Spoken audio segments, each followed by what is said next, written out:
You got it? Good morning, everyone.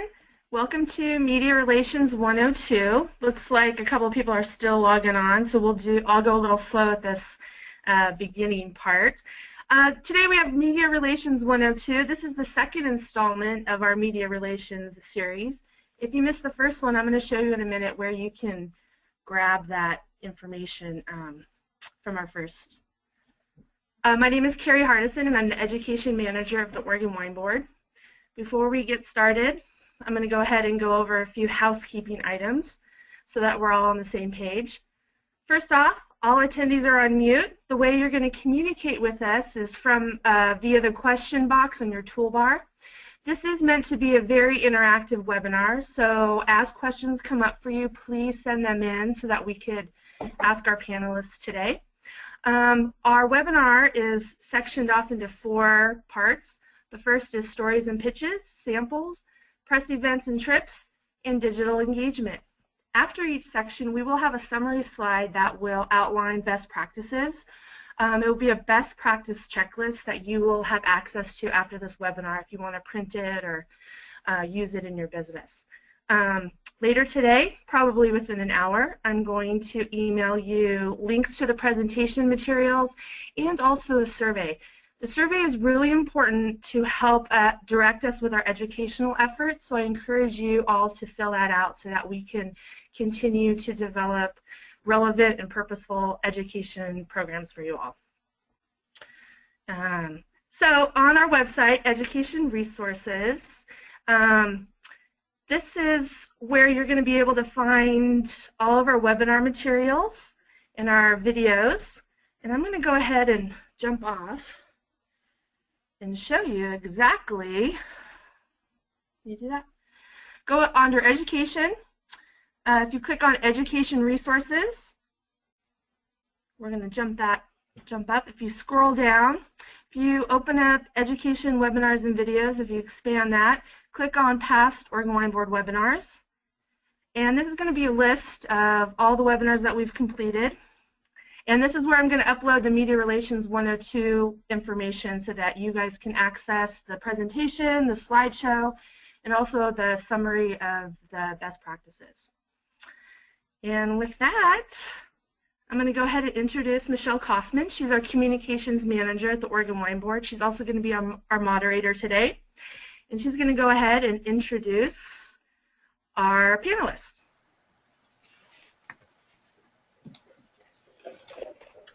Hi there. For those of you who don't know me, my name is Michelle Kaufman. I'm the Communications Manager at the Oregon Wine Board. I'd like to introduce to you today our 3 panelists. We have Mary Kressler sitting next to me. Mary is the founder of Vindulge Wine Education and Consulting.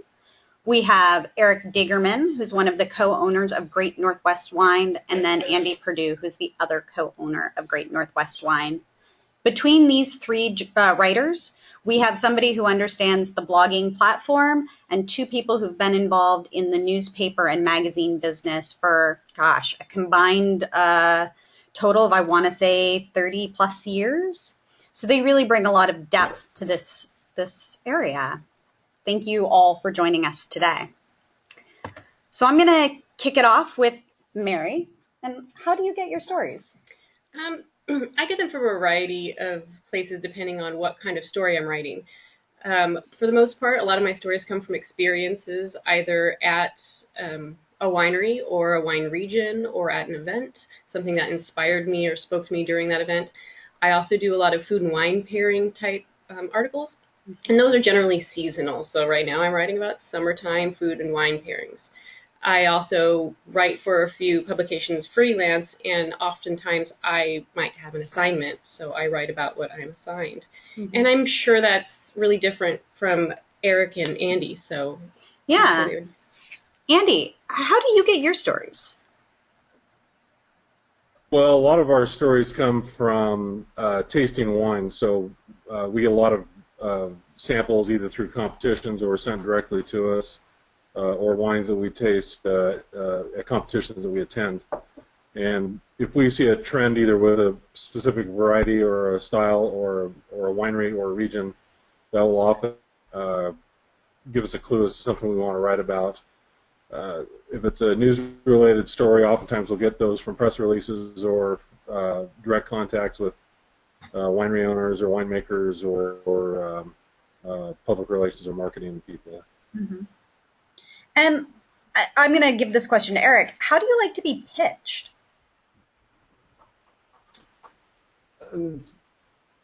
That's a good question. Sometimes I enjoy the pitch. Other times I find it annoying if I get the same pitch like 3 or 4 times.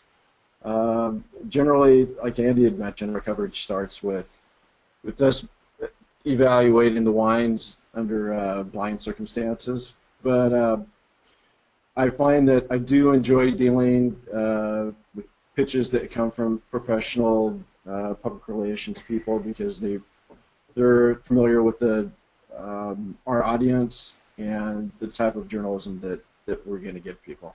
Yeah. What about you, Mary? How do you like to be pitched? Similar how what they said. A lot of, I really like the point that Eric made about the professional, PR publications, because they do understand the difference, I think, between if I'm writing on my blog versus if I'm writing for a print publication. Mm-hmm. So they know how to gear a pitch towards who they're writing to. But yeah, generally an email pitch, oftentimes the pitches that I know have gone out to everybody, I completely ignore. But if it's a pitch to want to send me wine, I'm not generally going to use their suggestion, and this will be paired with Mother's Day food, but I will accept the wine and find my own way of writing about that. So let me ask you something with that, and maybe this is a good question for Andy. So Mary and Eric commented on they don't generate to pitches that they know have been sent to 100 other people. How do you know when that has happened? How do I know when that's happened? Well, usually you can tell because it's a general email that's gone out. You can just tell when you see it. Also, if it's sent to, say, Wine Business Monthly, it'll show up on their website about 10 minutes later because they have like this auto-generating tool that just takes every press release or a lot of the press releases and pushes them onto their website. So, either I'll find my own angle to write about, or I will just ditch it. Okay. So. And Eric, what's an example of a story that someone pitched you that you actually pursued, that you found value in? This one strikes kind of close to home for you folks, but Carl Giovanti had pitched me a story about the winemaking change at Ghost Hill Cellars. Mm-hmm. So, and I had known that Rebecca was the winemaker there, so I thought, interesting. I'm wondering what's going on there at Ghost Hill Cellars. So it ended up being I think a bit of a different story than the way that Carl had initially pitched it to me, because I found it really fascinating that Rebecca ended up losing her position as the winemaker there at Ghost Hill because she had a commitment with the Air National Guard. Mm-hmm. And now, ironically enough, that ended up being a story that one of a few that Andy and I just won awards for the Society of Professional Journalists. So it was a compelling story. It wasn't necessarily the story the way that Carl had pitched it to me. I ended up doing a follow-up story. Actually, the story about Rebecca was the secondary one. The original pitch was that. So you just never. Sometimes you never know where the story pitch is going to take you, and in that instance, I ended up getting 2 pretty interesting stories out of one that was just basically, as Annie was referenced, was kind of a bit of a news release rewrite. Interesting. Yeah, that's a really good point you make. Mary, what can somebody do to make sure that their pitch stands out among the sea of other pitches? I think first they can address the person by name. Seems obvious, but I get a lot of pitches that don't even include my name. Go to somebody's site, know what they write about. Make the first line maybe a little bit personal to that writer so that that writer feels, oh, they're writing this to me and not to everybody else. And it just takes a little bit more work to personalize a pitch to make that writer feel like they're getting something that's intended for them, or that the person sending them the story idea knows what they write about, knows, kind of their audience, and kind of gears something to them. And I think those are just a couple really easy things somebody can do. It just takes a little bit of extra time. Andy, what are some examples of relationships that you've built in the industry that have really helped you achieve your editorial goals? Well, I think jumping from what Mary mentioned, building those relationships is important, I think, for working with writers. So I have an excellent relationship with several marketing folks, but also individual wineries, and they know what kind of stories I want to write about, and are able to pitch them to me in a number of ways, whether it's via email or send me a text or give me a call or something. Yeah. And they don't usually bother with things that they know that I probably won't write about. So they've gotten to know me pretty well through the last 20 years or so that Eric and I have been writing about wine. And so building that relationship helps a lot. It definitely distinguishes their pitch from, say, one that, like the 7 or 8 I've gotten so far today regarding wanting me to write about something about 4th of July cocktails, which I would never write about. And if they're trying to pitch it to me for, say, the Seattle Times, that's a story that I actually would have turned in 4 weeks ago. So it's also important to know a writer's deadlines and lead times on the various publications they're writing for. And let's say that somebody's pitched you and you guys haven't picked it up, you didn't write about it. How do you want wineries or regional associations or PR firms to follow up with you guys? Sort of just group question. How do you want us to handle that? Well, I would say it's certainly appropriate to send an email a few days later or a couple days later saying, just want to make sure this didn't get lost in your inbox, which it often does, because I don't know how many emails Eric gets a day, but I get 400 or 500 emails a day, and I'm sorting through a lot of stuff. So getting that reminder email sometimes helps. But when you send the reminder email 8 or 9 times, then I'm just going to put you on my block email, and I'll never see another one of your pitches again. I wouldn't really do that, but I have gotten 8 or 9 follow-up emails, and I finally have to tell the person, listen, I'm not going to write about this, and if you bother me again, I'm not going to write about anything your client wants. So I would say it's important not to annoy us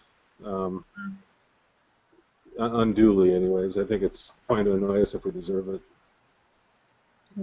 I agree. One follow-up I think is great, but if you send somebody wine, for example, and then the next week, did you get the wine? And then 2 days later, did you have the wine yet? And people will start following up with wine samples immediately, and quite oftentimes, I'm sure they can say the same thing. They will put specific wines away to open it, a month later, 2 months later, who knows when, but people's schedules, what people are going to write about, it's not immediate. I think don't expect somebody to write about your story immediately. Yeah. Yeah, I was going to follow up on something that Mary had brought up, is that Andy and I, we encourage wineries, if they're sending out samples, to send them, we even taste shiners, because we're encouraging people to get us the samples soon after they bottle them. They're encouraged to give them some sort of timeline, give us a timeline on when they want the wines to be reviewed, because we're working on wines that we've had for at least 2 or 3 months. So kind of following up on Mary's point, and say, you send us a wine on Monday, we're not going to taste it the next Monday. It's just that we taste the wines in the order in which they're received, and just be patient. If the wine was made well, it should be fine, 4 to 6 months out. So yeah. So we have a question from an attendee.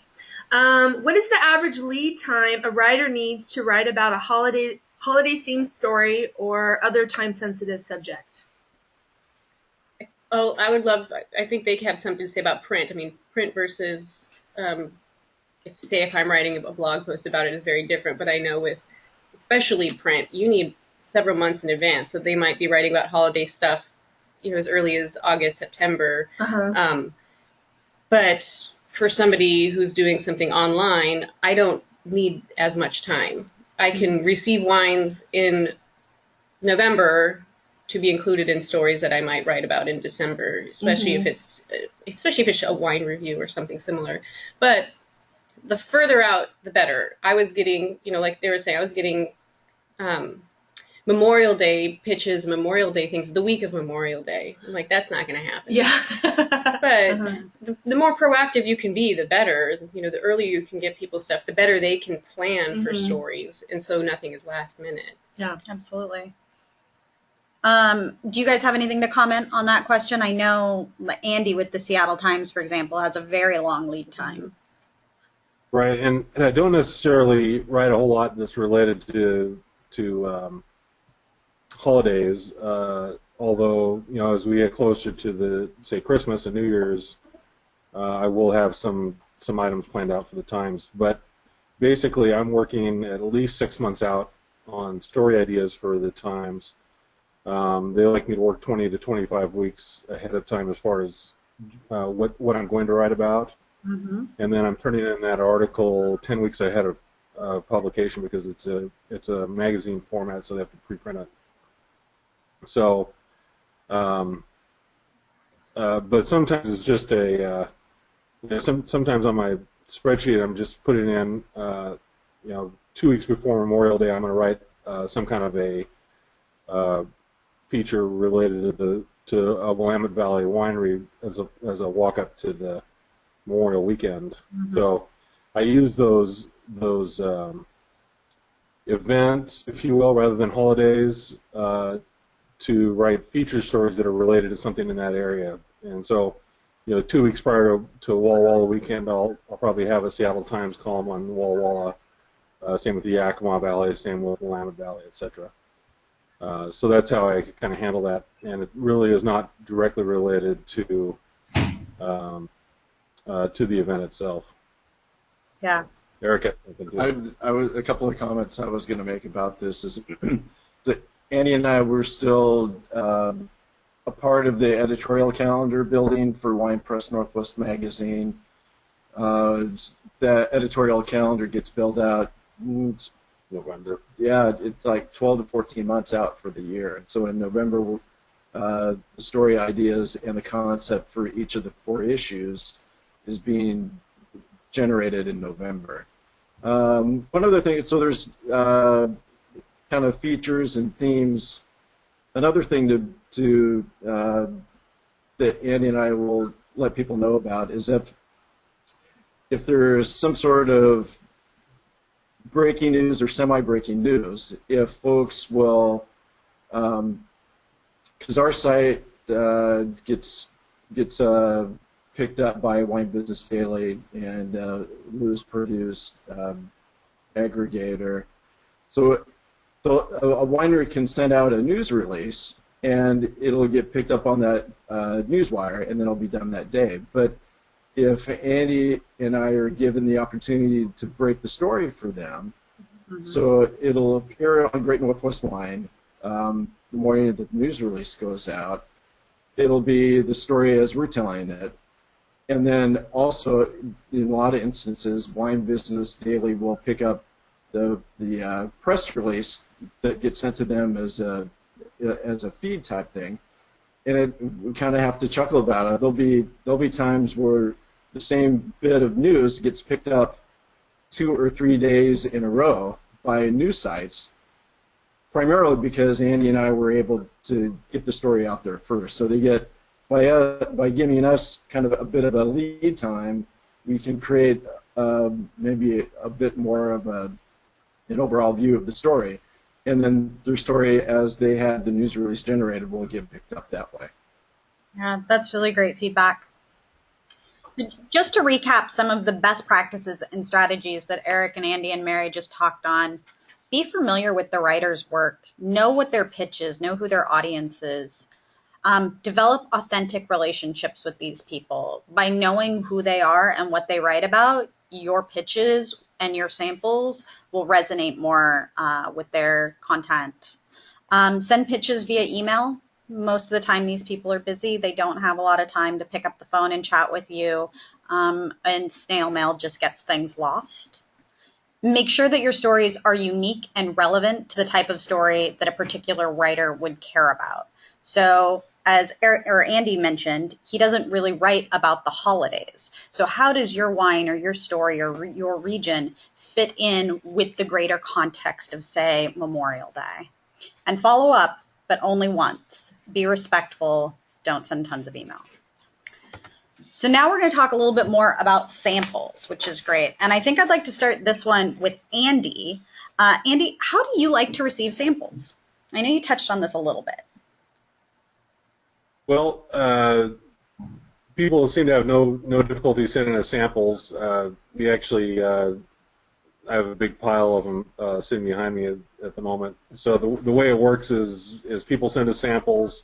We go through the boxes. We put them into a spreadsheet database type program, and then they get tasted in the order received. We like to hold them for anywhere from at least 2 to 6 weeks after they've been received, just so that there's no travel shock or bottle shock related to that. So, and then if, for example, springtime we get inundated with samples because people like to send them when the weather's, fairly cool, but not too cold or not too hot. So I'm expecting samples to actually start to slow down now that we are getting into July and August.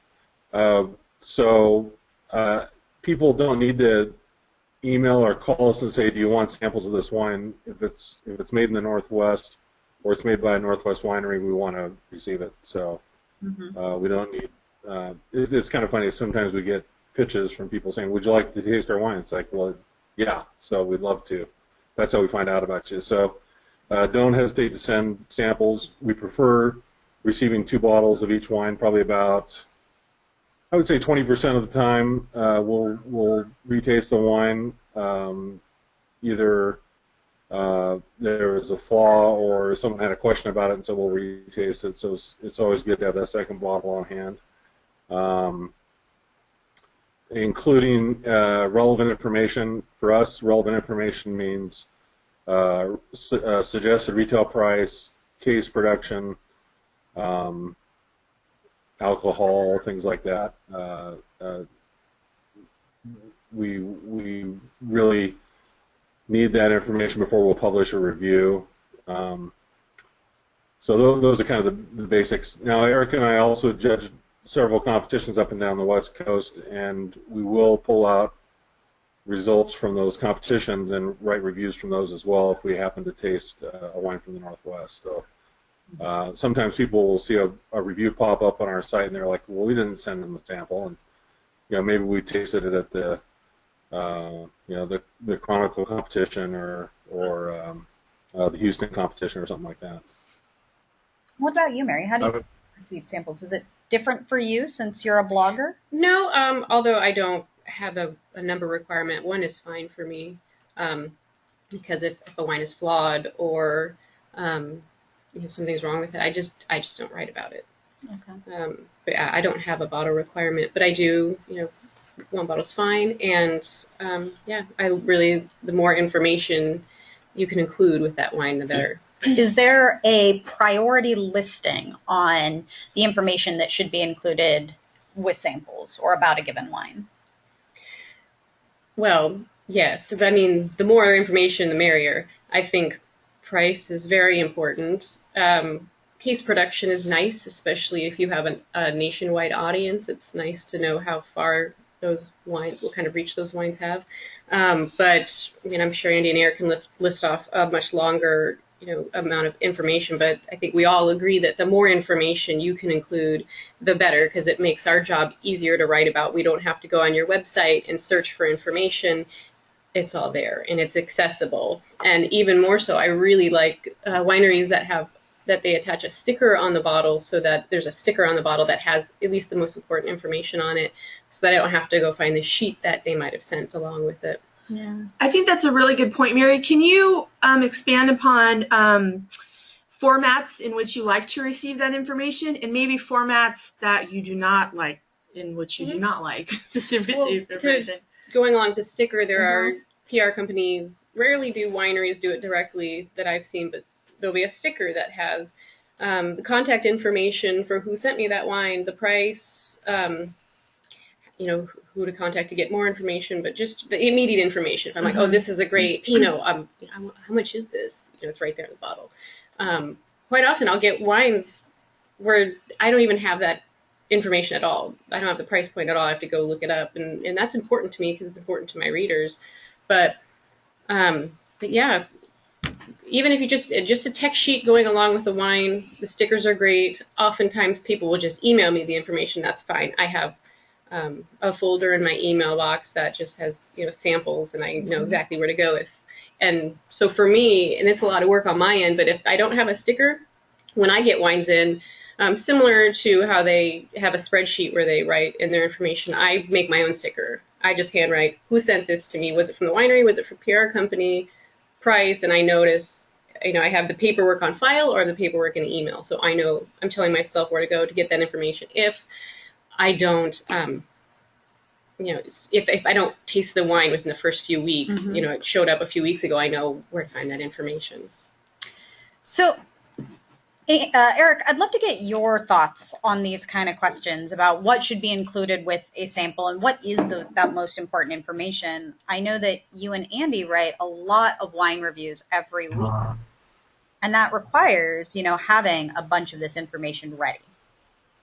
Yeah, a pretty good example was at a meeting of our tasting panel on Friday. There was a wine that had significant residual sugar in it, and the wine would have showed better had I known that it had that much residual sugar in it, because I would have been able to flight it accordingly for the rest of the people on the panel. So, particularly if it's a white wine, I would really encourage people to do that. Sometimes we've gotten where we're somewhat accurate on being able to guess ballpark for RS just based on the alcohol by volume listed on the bottle. But so I would say, especially if it's a white wine, RS is very important. And the more information that they can give us about the wine, it helps us to write about a little bit of different angle on each wine. If a winery sends us maybe a half dozen samples, or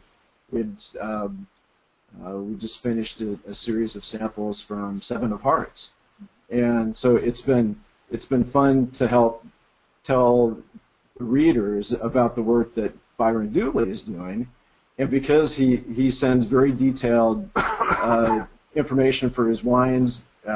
For a small producer like he is, his website is really good. It's very helpful because we're writing about a particular winery, in this instance, probably more than a dozen times, and we like to change up the vernacular of each review so it doesn't sound like it's exactly the same thing and telling exactly the same story every time. So as much information as possible so that we can sprinkle out little nuggets and tidbits about the work that Byron is doing there, helps us to tell a little bit of a background on each wine that's kind of unique for that wine. Excellent. And what's an example of some samples that have been sent to you that really stood out among the others? As far as the wines themselves, or how they arrived? Both. Well, I don't know about Mary, but I get really annoyed when people wrap their samples in tissue paper.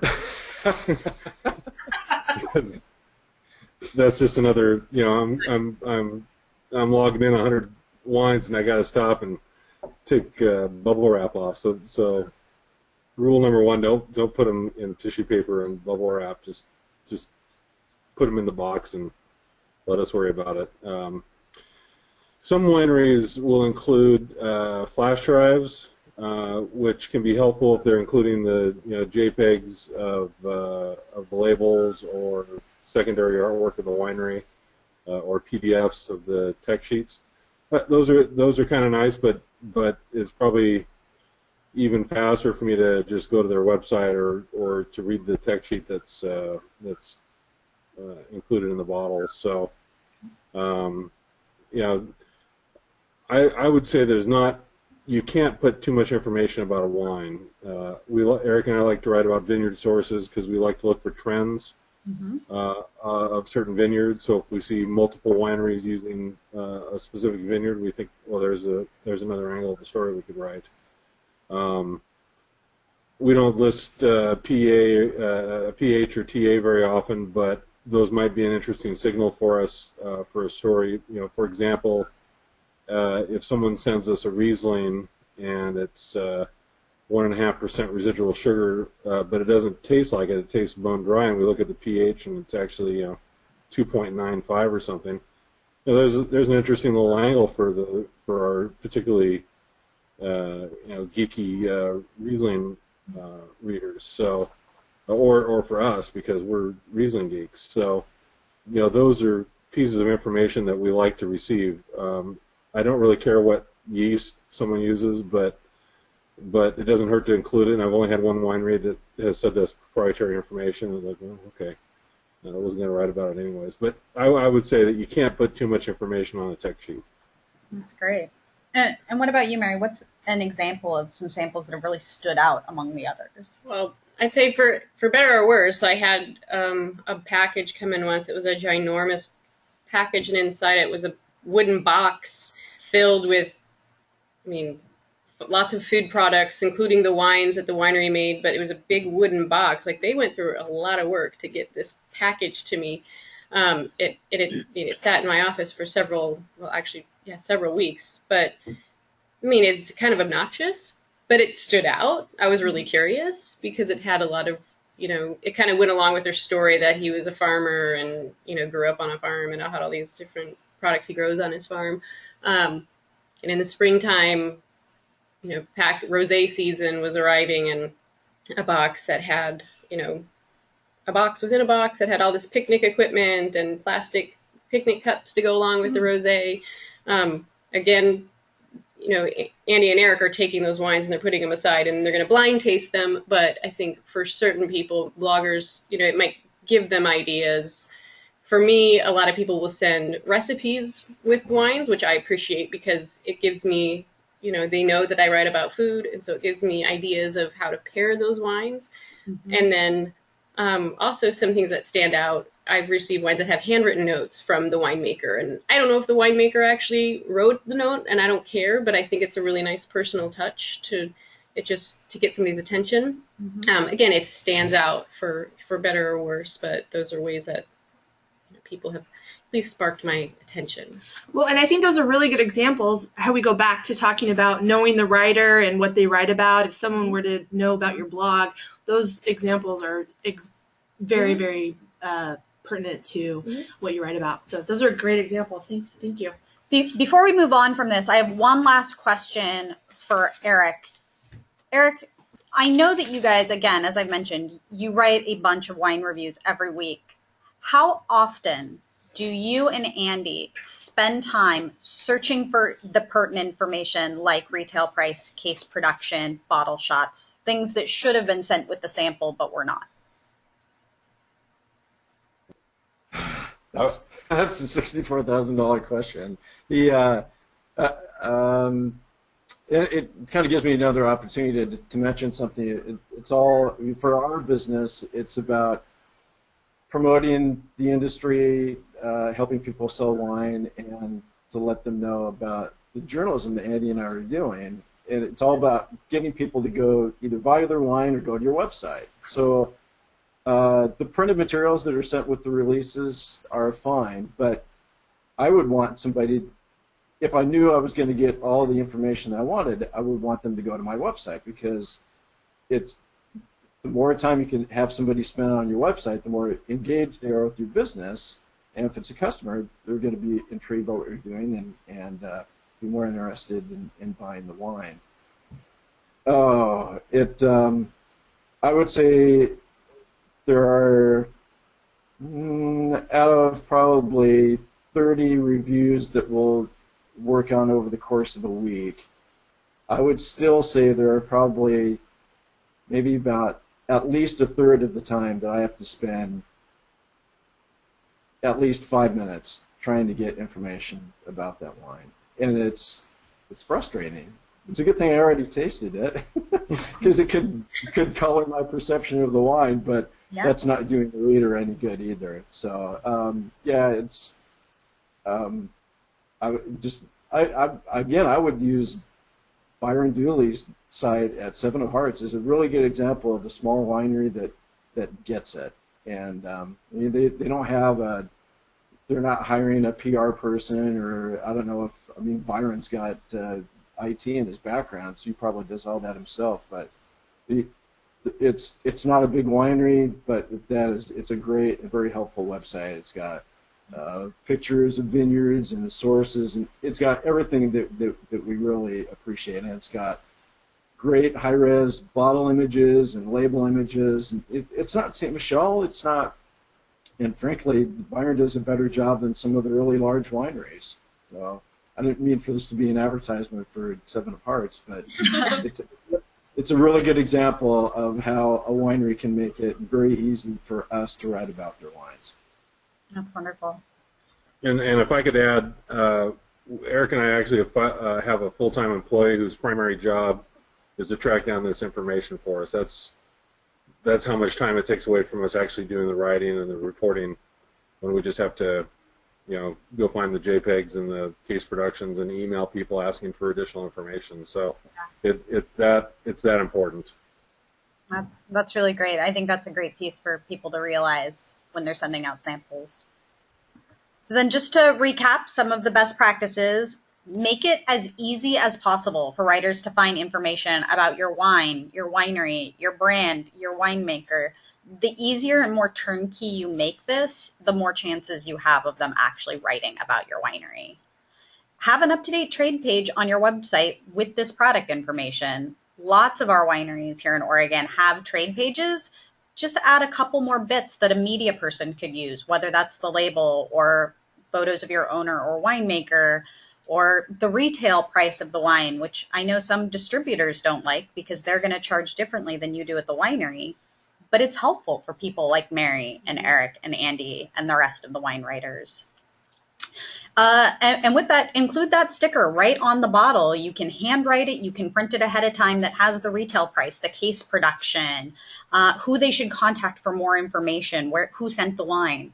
Just, again, making it turnkey for these people to go out and write about your wine, your brand, your winery. If you can, include a high resolution label and bottle shot, either in email or on a flash drive, but having it on your website is even better. They can go and download it directly off your site and stick it right into their article, giving your winery credit for this artwork. On your technical sheets, please include as much information as possible. But as we've already said, retail price, case production, vineyard sourcing, blending breakdowns are by far the most important things. But again, more information is better. Better to give them too much and have them only write about 20% than not give them anything and not get the coverage at all. So now we are going to talk a little bit about press trips and events. And I'm going to start this one with Eric. What percentage of your time is spent out in the field on press events or trips? I hadn't really thought about breaking it down that much. At this time of year, it's not unusual for us to go out and visit primarily vineyards, not necessarily wineries, because we've seen the barrels enough times. But the vineyards really interest us because we enjoy writing about the people that grow the grapes. And we've got some, particularly in Washington, there are some real characters, and that's where Andy and I live. We live an hour's drive from about 90% of the grapes that are grown in the state. I would say at this time of year, at least one, if not 2 days a week, are spent off-site, particularly with vineyards.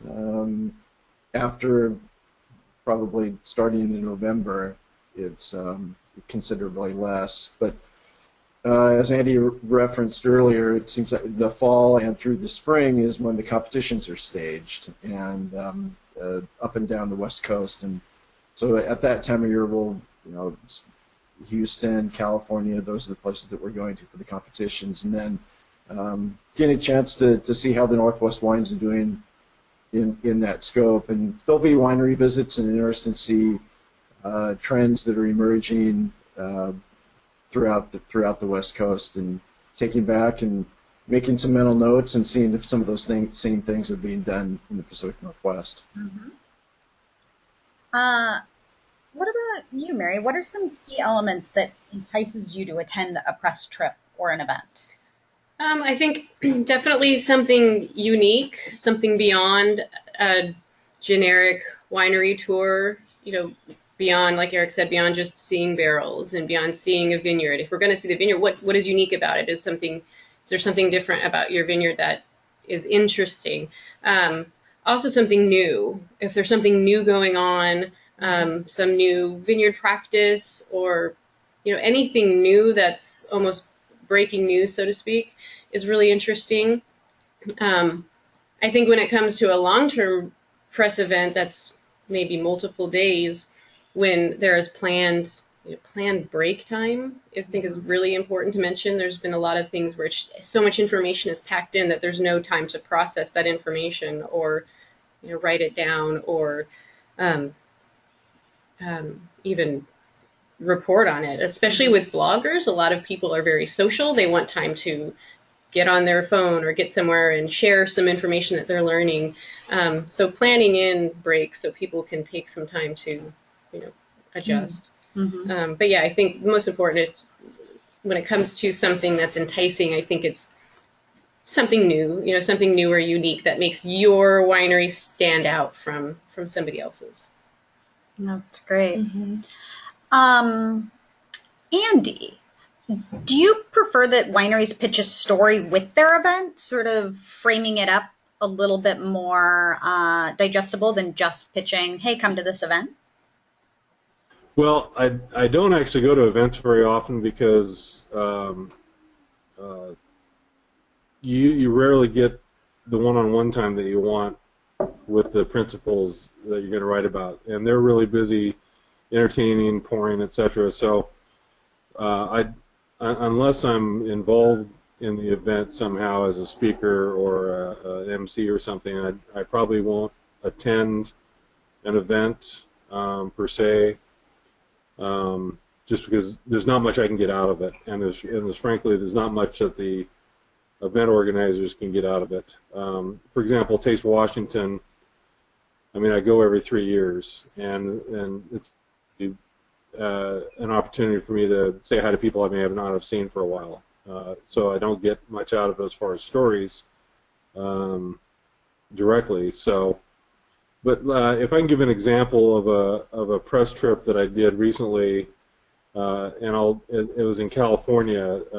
I write once a quarter for the Times about non-Northwest wine or winery, and I've got a column coming up this fall about the Anderson Valley in California.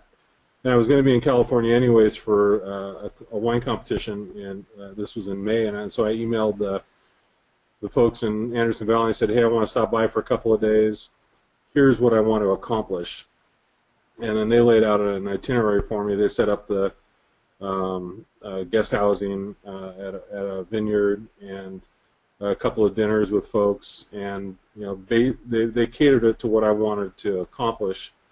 So they set up tastings. Not necessarily, I didn't have to go to winery. They actually had the winery send the wines to one location where I could taste them all. Yeah. And then that gave me the opportunity to go out and actually look at wineries and vineyards on my own time without having to worry about collecting tasting notes at the same time. So that worked out really well. It'll actually end up probably with 3 or 4 stories out of that 2-day trip that I made. That's wonderful. And I guess this is for all of you. How much lead time do you need when considering attending a press trip or going to an event? I think the more the the more the merrier. The more time you can give somebody, the better they can plan, the better they can block out their schedule so that they can make sure that they make it a priority to go. But if it's going to be, say, a press trip that's going to be a 4 or 5 day thing, I mean, at least 4 or 5 months in advance to get the initial invitation would be great, so that they can block out that time. If it's a 1 day thing, a month, a few weeks to a month. I know a lot of people do a lot of stuff last minute, so it's inevitable that you're going to get stuff that's not very well planned out. But the longer time, the better, that somebody can actually block it on their calendar and commit to going. I would say that very, very similar to what Mary said. So last week I was the MC at an event in Walla Walla, and the Walla Walla Wine Alliance asked me, I think 9 months out, to block that date. And especially in the spring, I mean, Eric and I, between the two of us, have judged 7 different competitions up and down the coast, and those usually take a full week of our time. And so sometimes Eric and I don't see each other for a month, because I'm gone to California, then he's gone to California, then I'm gone to California, etc. So the more lead time and more flexibility you have, the better. Yeah, really important stuff for us to remember.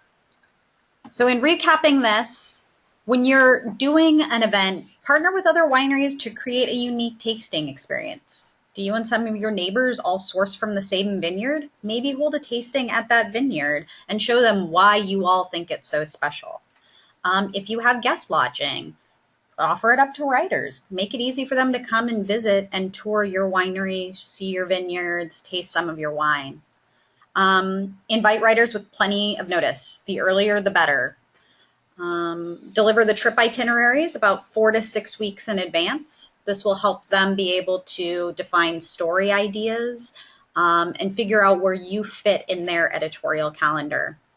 And include social media contact information for all of the participating wineries. So say you're doing that vineyard excursion with 3 of your neighbors who all source fruit from them.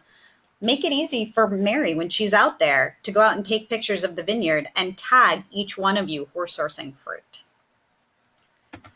So we're going to finish up with a little bit of digital engagement. And I'm going to start with Mary. How do you use social media?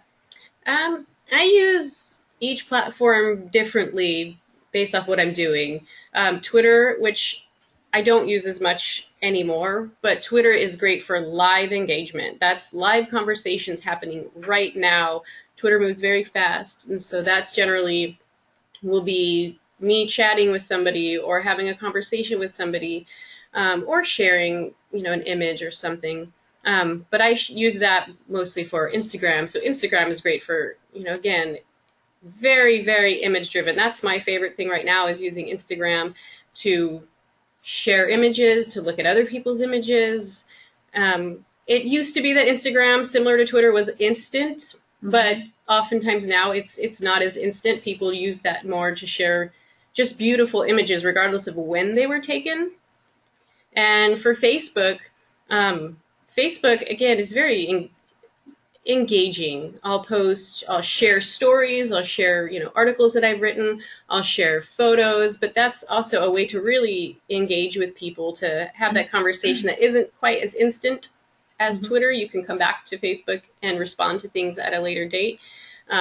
But writers, I think, will use them in different ways. They use them to share stories, they use them to crowdsource, to ask questions, to get feedback on things. So I think depending on the platform, they're used in very different ways. Mary, you have a really great Twitter story. Do you want to share that about California? Yeah, that was great. So a few years ago, I was just with my husband traveling through Sonoma and had visited a winery and had about an hour to kill before the next winery I was intending on visiting. And I just went to Twitter. I said, hey, I just left this winery. I'm in the area. I just visited this winery. Have an hour to kill. Where should I go next? And immediately there was a winery, Anaba Winery in Sonoma, responded, hey, I just saw your tweet. We're right next door to where you are. Come visit us. And so I did.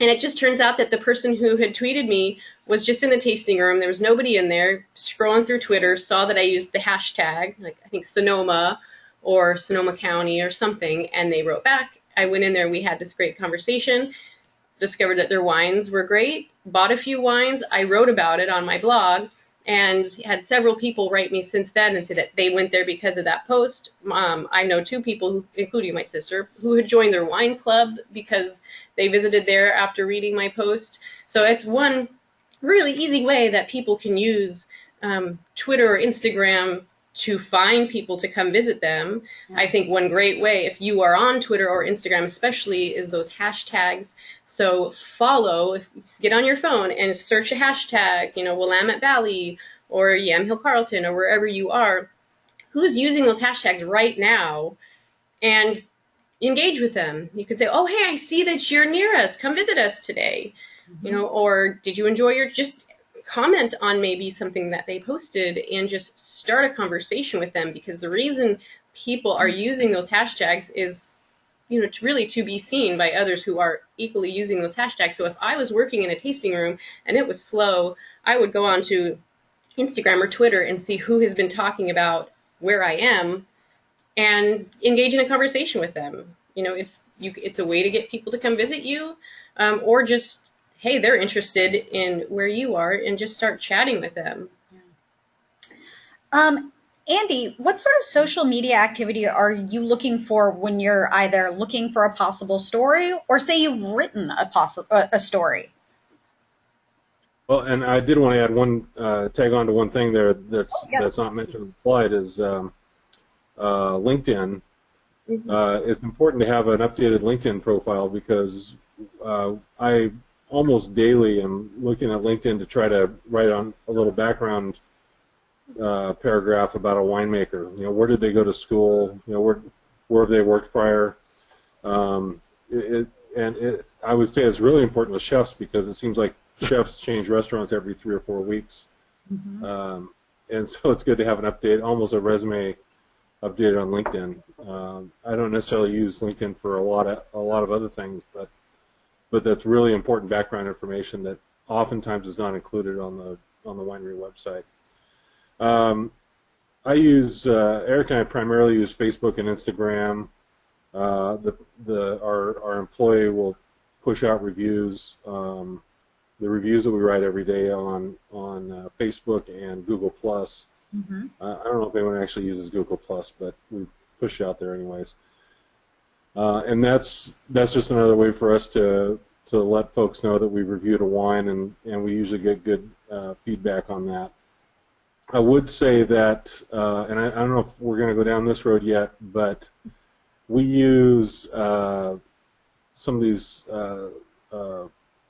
social numbers, if you will, as proof that we're writing about the right things. And so I'm going to jump over to the Idaho wine industry really quick, because when we write about Idaho, and there's only 51 or 52 wineries, we'll get 1,000 Facebook likes.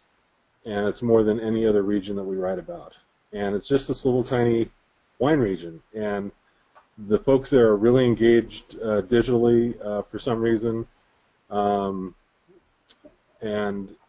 It encourages us to continue to write about Idaho wine because we get that social proof, if you will, that feedback via Facebook likes or Twitter mentions, and that's important for those of us in the writing industry to get these signals that we should continue to write about that. So if we write about a winery or we write about a wine region several times and we never get much in the way of social proof, then it discourages us from continuing to write about that region. Absolutely. That's a really good point, that once you've written something, go out there and like it and share it and promote that content, which will encourage you all to write more about them.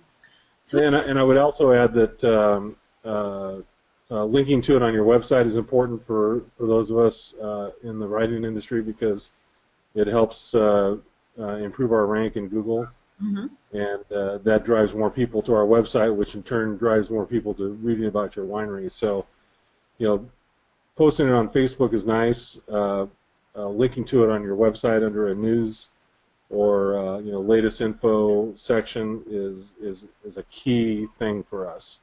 We need to have those links. I think Eric has something he wants to add. Yeah. This kind of comes out of left field a little bit, but the events calendar piece of our website is a bit of a labor of love for me.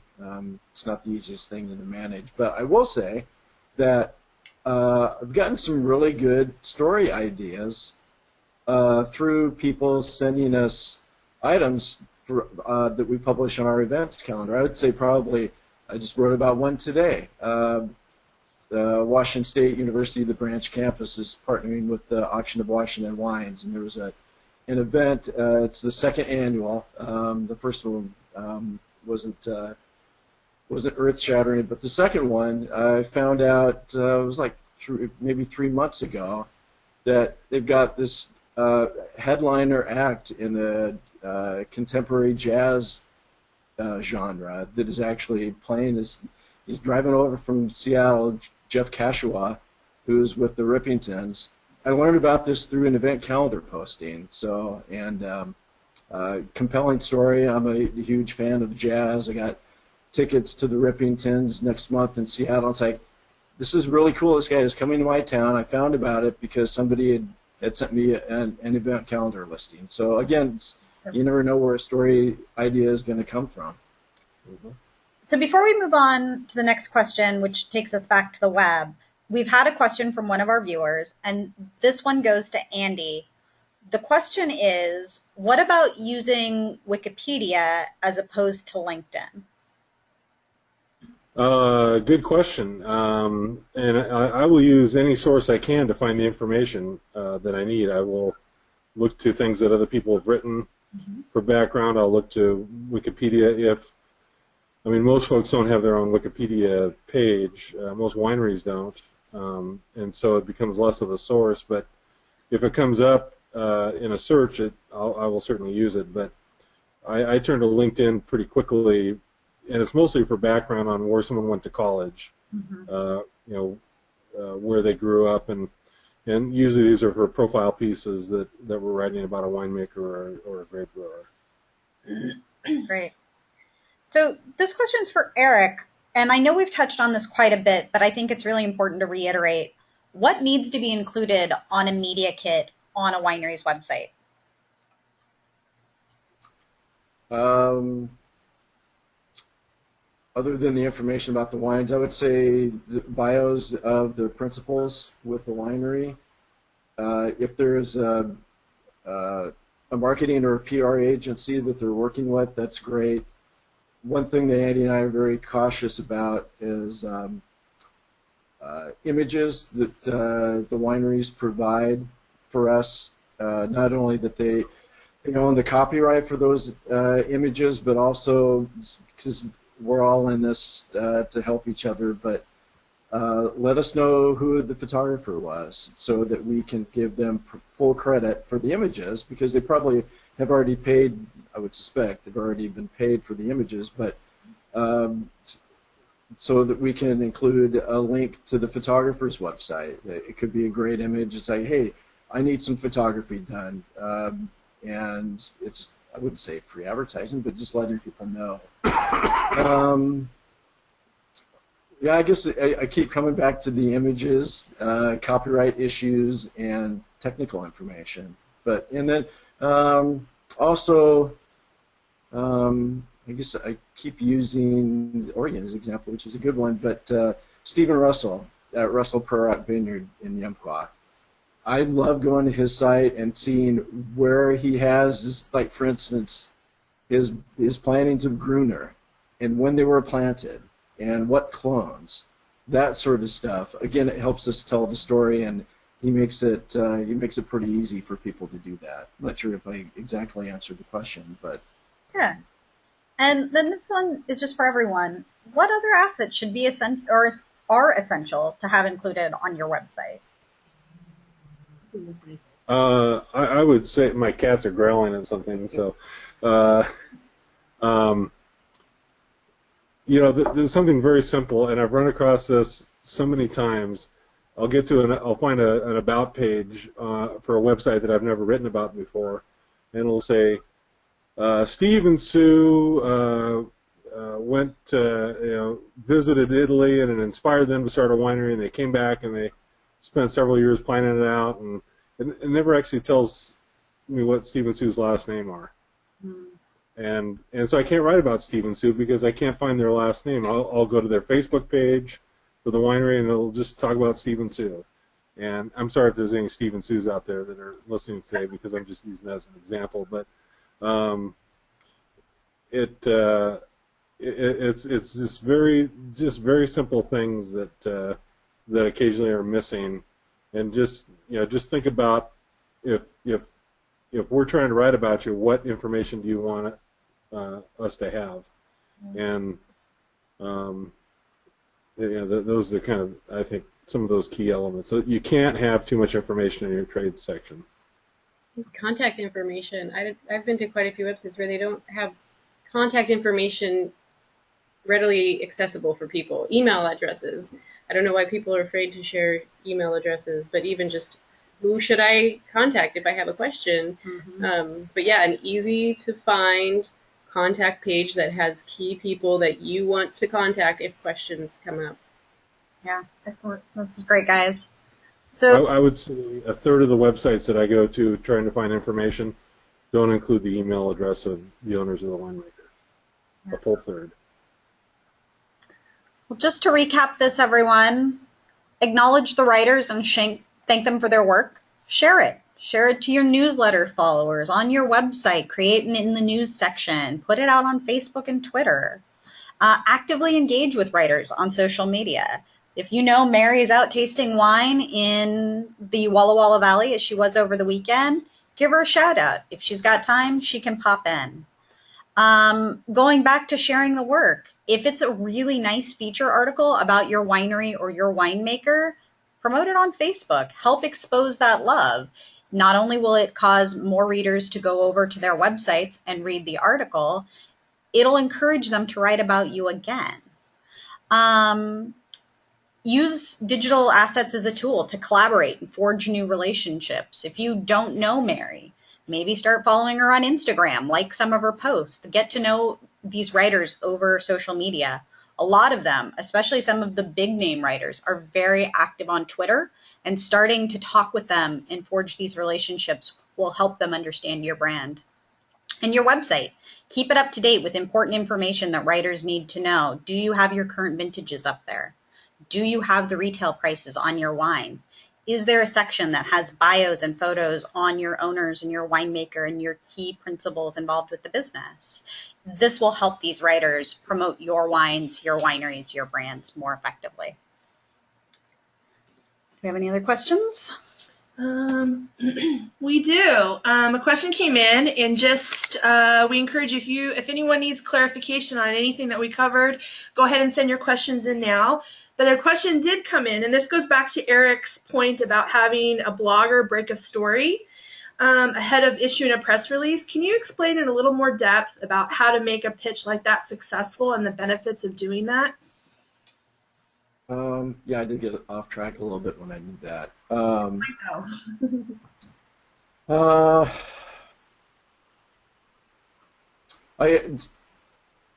As far as the pitch, I'm trying to think of how that would work. You want me to use the example of Torres with St. Michel? Yeah, go ahead. I mean, so for example, we have a good relationship with the folks at St. Michel, and last year they were going to announce that they were going to start importing Torres wines from Spain, and they said, okay, they called me up about a week beforehand and said, here's what we're going to be doing. We will let you have the story first if you don't publish it until this day. And we're very happy to work with those kinds of deadlines. And it actually gives us a chance to email the wineries, set up interviews, etc., and have a full and complete story that comes out the same time as the press release, or even a little bit before. So oftentimes it can be a matter, and it really works best when you have a relationship with the writer already, where you can say, hey, we've got we've got a story here we think you'd be interested in writing about it in advance, and we're willing to share it with you in advance if you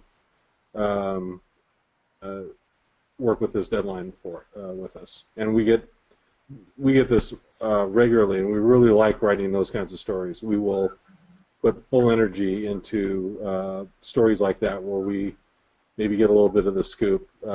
We had that recently with Willamette Valley Vineyards with the property that they purchased at Sylvain down by Milton Free Water, and the Sawtooth story that Erica had last week, where they had a winemaking change, and they let us know in advance. Erica was able to write a very complete story, and it ended up, actually that story ended up getting republished in several print publications. And I think that's one thing to remember is that people may not realize, in addition to our website and our Seattle Times column, we also have a weekly wine column that's syndicated in 22 newspapers. So oftentimes those newspapers will pick up the feature stories that we write for our website, and you can end up, instead of getting the 40 or 50,000 people that we reach, you might end up getting 1 million eyeballs on it if the Tacoma News Tribune picks it up, or some other newspaper. Yeah. Do we have any other questions, Carrie? I don't see anything coming in. All right. So with that, guys, we're just going to take you back through where to find the recording of this webinar. It will be available within the next hour to hour and a half. You're going to go to industry.oregonwine.org as I pull up the website, and you'll hover over education till you see the Education Resources tab. Go ahead and click there. Scroll down till you see Education Webinars and Videos. The past OWB webinars, go ahead and click that. And there is a listing of the 3 that we've done so far, and we'll go ahead and get today's webinar up there for you all. Thank you so much for coming in today.